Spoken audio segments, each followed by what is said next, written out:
आज हम एक कहानी की परतों को खोलेंगे। देखने में तो ये बिल्कुल सीधी सादी सी लगती है, पर इसमें कुछ ऐसा है जो सीधा दिल को छू जाता है। तो चलिए पता लगाते हैं कि इस कहानी का जादू आखिर है क्या। और यही सवाल असल में इस पूरी कहानी की जान है। सोचिए जरा, क्या सच में एक छोटा सा पल, एक मुलाकात किसी की पूरी दुनिया बदल सकती है? इसी सवाल का जवाब ढूंढने के लिए हमें कहानी में थोड़ा और गहरा उतरना होगा। तो हर कहानी की एक शुरुआत होती है ना? देखते हैं कि हमारे किरदारों की कहानी कहाँ और कैसे शुरू होती है। कैसे माहौल बनता है एक ऐसी मुलाकात का जिसकी किसी ने उम्मीद भी नहीं की थी। तो ये हैं हमारे दो मेन कैरेक्टर्स, साहिल और दिशा।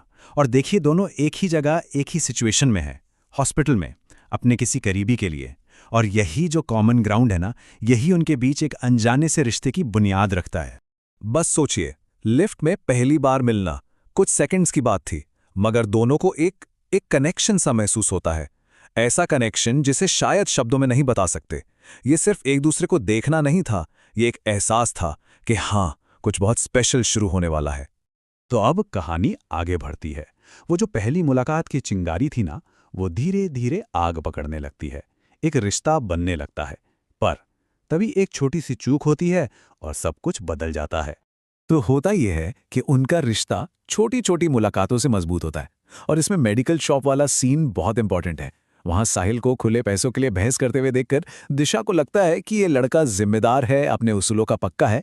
बस यहीं से दिशा के मन में साहिल की एक बिल्कुल नई पॉजिटिव इमेज बन जाती है। और ठीक जब लगने लगता है कि सब कुछ पटरी पर आ रहा है, कहानी एक ट्विस्ट लेती है।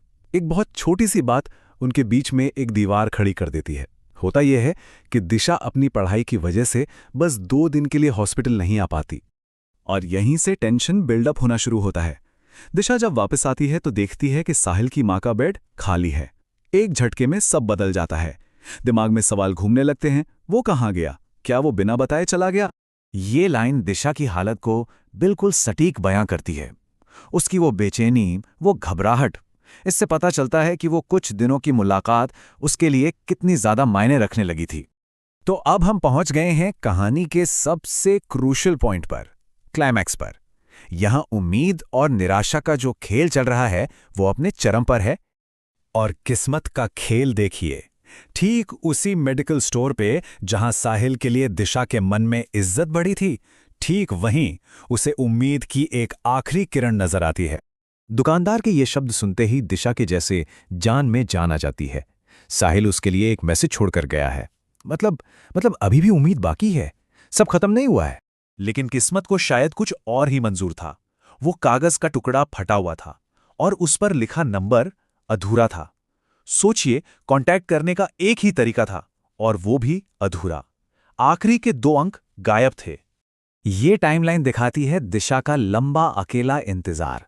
दिन हफ्तों में बदलते हैं, हफ्ते महीनों में, और देखते ही देखते 6-7 महीने गुजर जाते हैं, लेकिन साहिल का कोई अता पता नहीं। और फिर महीनों बाद एक कजिन की शादी में, जहां दूर दूर तक कोई उम्मीद नहीं थी, दिशा को एक जाना पहचाना चेहरा दिखता है। वही चेहरा जिसे वो पागलों की तरह महीनों से ढूंढ रही थी।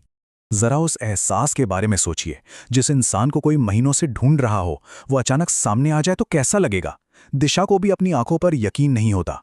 उसे लगता है, क्या ये सच है या मैं कोई सपना देख रही हूं? और एक पल के लिए दिल बैठ जाता है। लगता है कि शायद ये सच में एक सपना ही था। वो जा चुका था। लेकिन कहानी में ट्विस्ट अभी बाकी था। जैसे ही वो पलटती है, वो ठीक वहीं खड़ा होता है। वो एक पल जब सपना सच बन जाता है। महीनों का इंतजार, वो सारी तलाश, सब कुछ उस एक लम्हे में आकर सिमट जाता है। तो चलिए अब कहानी के आखिरी हिस्से में चलते हैं। आखिर हुआ क्या था? वो कौन सी वजह थी जिसने उन्हें अलग कर दिया? इस राज से पर्दा उठाते हैं तो यहां पूरी कहानी साफ हो जाती है। ये सब एक बहुत बड़ी मिसअंडरस्टैंडिंग थी। एक तरफ दिशा सोच रही थी कि वो गायब हो गया, उसे छोड़कर चला गया, और दूसरी तरफ हकीकत ये थी कि साहिल की मां की हालत बिगड़ गई थी और उसे अचानक कानपुर से दिल्ली के लिए निकलना पड़ा था। वो बेचारा मजबूर था। ये वो बातें हैं जो दिशा के दिल में चल रही हैं, पर वो कह नहीं पाती। वो ये बताने से ज्यादा ये सुनना चाहती है कि क्या साहिल ने भी उसे उतना ही मिस किया? क्या उसने भी उतना ही इंतजार किया? अक्सर हम सोचते हैं कि रेजोल्यूशन का मतलब होता है कहानी का अंत, पर यहां ऐसा नहीं है। हाँ, उनके अलग होने की वजह तो सामने आ गई, प्रॉब्लम सॉल्व हो गई, लेकिन ये उनकी कहानी का एंड नहीं है। ये तो एक नई, खूबसूरत बिगिनिंग है।